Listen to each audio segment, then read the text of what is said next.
कहानी मां। तुम ऐसी होती हो। विमल बहुत परेशान था। उसे समझ में नहीं आ रहा था कि वो इस परिस्थिति से कैसे निपटे। वो अपनी मां को बहुत चाहता था, किंतु उसकी पत्नी और बच्चे उसकी मां से बहुत दूर भागते थे, क्योंकि उसकी मां की एक आंख नहीं थी। साथ ही उसकी कमर भी 90 अंश पर झुकी थी। वैसे वह अपना काम सब खुद कर लेती है, किंतु फिर भी वो उसकी पत्नी और बच्चों के लिए हमेशा खटकती है। दादी, आप ऊपर के कमरे में जाओ, मेरे दोस्त आ रहे हैं। विमल के बेटे अखिल ने बड्डे बेरुखी से कहा। पर बेटा, मैं तो यहां बहुत दूर बैठी हूं, विमल की मां ने बहुत प्यार से कहा।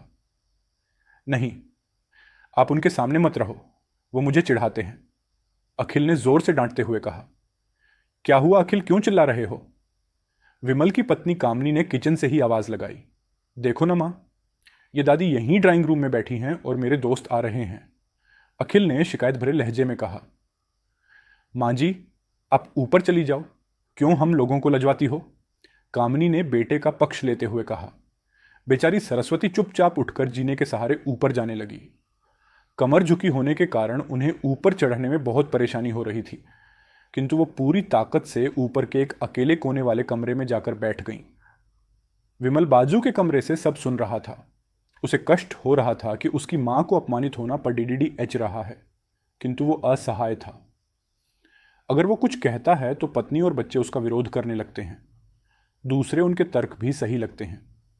चूंकि वो एक प्रशासनिक अधिकारी था, उसका सामाजिक स्तर बहुत ऊंचा था, उसकी ससुराल भी एक उच्च घराने में थी, अतः वह चुपचाप इस तरह हर दिन अपनी मां को अपमानित होते देखता रहता था। रात को विमल की पत्नी ने कहा, देखो जी, अब कुछ करो। कल कलेक्टर साहब की पत्नी आई थी, मां जी अपनी देशी धुन धारा में उनसे मिली। मुझे बहुत शर्म आ रही थी बताते हुए कि ये मेरी सास है। मैंने कह दिया कि दूर की रिश्तेदार हैं, इलाज कराने आई हैं। विमल को रोना आ गया, किंतु फिर भी वह चुप रहा।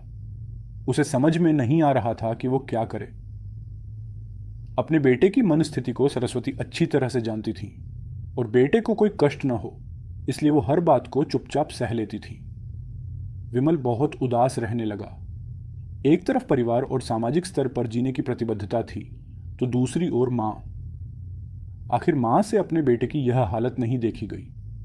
एक दिन उसने अपने बेटे से कहा, विमल, बहुत दिन हो गए हैं, मैं अपने गांव जाना चाहती हूं, मुझे वहां पहुंचा दो, मेरा यहां मन नहीं ला रहा। किंतु मां, वहां तो कोई नहीं है, तुम्हारी देखभाल कौन करेगा? विमल ने आश्चर्य से पूछा। अरे, सब गांव वाले तो हैं, और वो तुम्हारे मामा जी तो उसी गांव में रहते हैं, और फिर हम सारी व्यवस्थाएं कराएंगे ना। कामनी को तो जैसे मन की मुराद मिल गई हो। हाँ बेटा, बहू सही कह रही है, सरस्वती ने लंबी सांस लेते हुए कहा। विमल जानता था कि गांव में मां की देखभाल करने वाला कोई नहीं है, लेकिन अपनी पत्नी की जिद के कारण वह अपनी मां को गांव छोड़ ढहने पर विवश हो गया। मां को गांव छोड़ कर आते वक्त उसे रोना आ रहा था तथा अपनी बेबसी पर गुस्सा भी आ रहा था, किंतु परिवार, पत्नी और समाज ने उसके इन मनोभावों को दबा दिया और वो सुकून सा महसूस करने लगा। कुछ दिनों के बाद उसके चाचा, जो अमेरिका में रहते थे, आने वाले थे। जब विमल बहुत छोटा था, उसके पिता जीवित थे, तब वो भारत आए थे, और उसके बाद वो अब भारत आने वाले थे।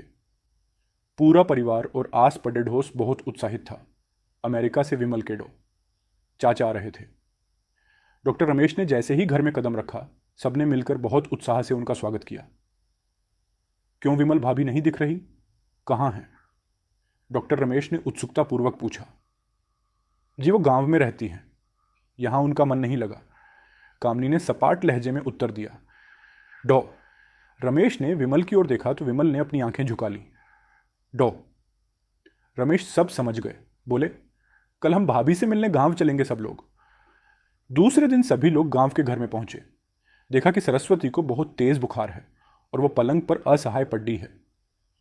डॉक्टर रमेश दौड़कर सरस्वती के पास गए, उनके पैर छूकर रोने लगे। सरस्वती की ये हालत उनकी कल्पना से परे थी। वाह बेटा विमल, तूने तो नाम उजागर कर दिया। अपनी मां की ये हालत देखकर तुझे तो शर्म भी नहीं आ रही होगी डॉ, रमेश ने विमल को लगभग डांटते हुए कहा।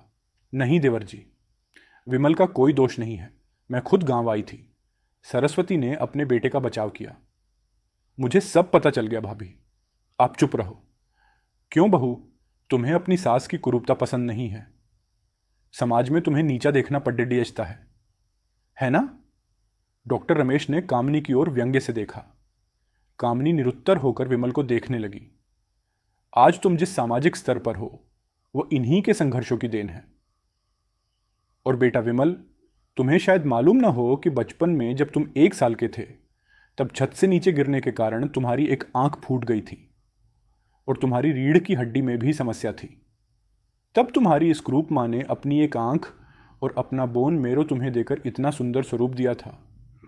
कामनी बेटा, इतने सालों तक संघर्ष करके बेटे को प्रशासनिक अधिकारी बनाने वाली इस संघर्षशील औरत की तुम लोगों ने यह दशा कर दी। तुम्हें ईश्वर कभी माफ नहीं करेगा डो। रमेश की आंखों से अश्रु जलधारा बह रही थी। अब भाभी, आप मेरे साथ अमेरिका जाएंगी।